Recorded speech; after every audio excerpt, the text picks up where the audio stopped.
Hello, my name is Nigella Blue, and I will be introducing American poet Elizabeth Bishop for my poetry documentary. This is Elizabeth Bishop. She was born 1911 and she died in 1979. She was an American poet. She was known for her solemn attitude and her difference from her peers.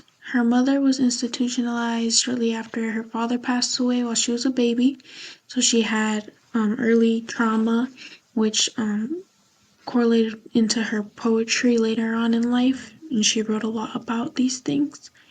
Her childhood was characterized by early loss and traumatic experiences. As a result, she was left in the custody of family members, and that's something that she constantly writes about.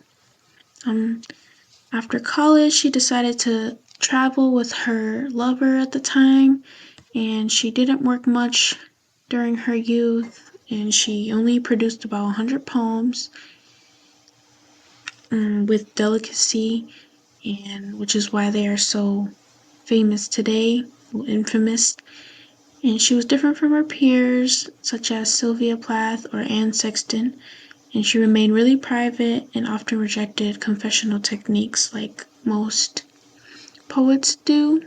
They confess in their writing. She was very much closed off, but still talked about her experiences without giving too much away, if that makes sense. Her poetry focuses on loss, location, memory, and the ordinary moments that show deeper truths rather than making drastic claims. So now we're going to be exploring the 3 poems that I chose from the book that she wrote. First one is The Fish. So some themes that were in this poem were empathy, nature, and change. Here's a quote: "His brown skin hung in strips like an ancient wallpaper."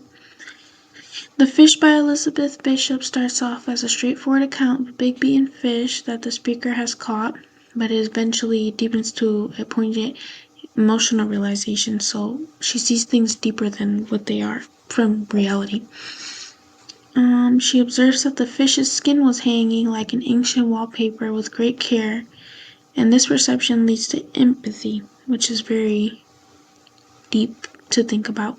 The poem becomes a subdued celebration for resiliency toward a change in tone and the use of vivid imagery, which I use here. The fish becomes a representation of perseverance because of the wounds from previous escapes. Bishop ends up letting the fish go since she deeply respects life struggles and is not emotional. Here's some devices that I see and the relevance and impact. Next poem is Sestina. The themes in this poem were emotional inheritance, sadness, repression, and broken families, so it was very sad. And Sestina Bishop reflects the complexity of emotions through a precise poetry structure. In the poem, a grandmother and kid are shown in a kitchen with commonplace items like an almanac and a teapot. I'm not sure if I pronounced that right. However, there's a stream of spoken pain beneath his home environment.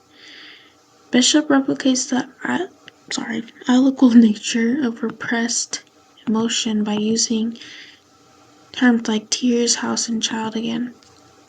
The youngster seems to be absorbing anguish that she doesn't fully comprehend, and there's this conflict between what is expressed and what isn't.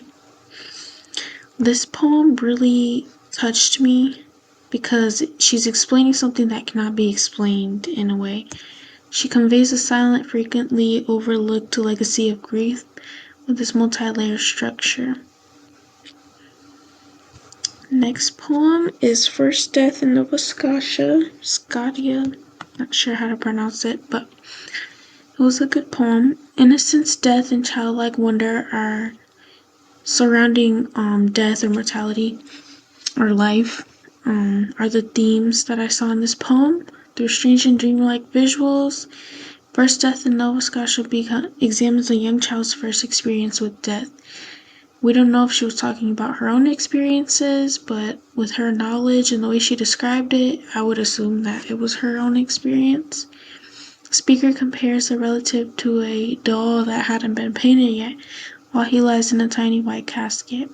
A blend of imagination and reality is produced by the cold seeing and the real images and the child's innocent perspective. Bishop allows the uniqueness of a child's imagination to speak for itself rather than dramatizing the situation. This poem is an eerie meditation on how we deal with death before we really comprehend it. Here's the quote: devices, impact, and relevance. And then my thoughts on the cultural impact. Overall, after reading all these poems, I've grown fond of her writing, and I see it as precise, observational, and emotionally restrained style.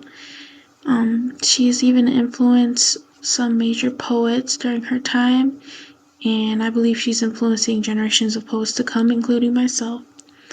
And since she has been known for her delicate attention to detail, which I admire, even more after learning that she often revised her poems over years, which is why she reportedly had only 100 poems, her poetry is admired for its subtle, emotional currents and universal accessibility by all. For her precision, self-control, and artistic attention to detail, she is renowned. Compared to many of her contemporaries or peers, she stayed away from conventional poetry in favor of paying great attention to the world and allowing emotion to show itself subtly. And I love that about her poetry. So thank you for listening, and here's my works cited.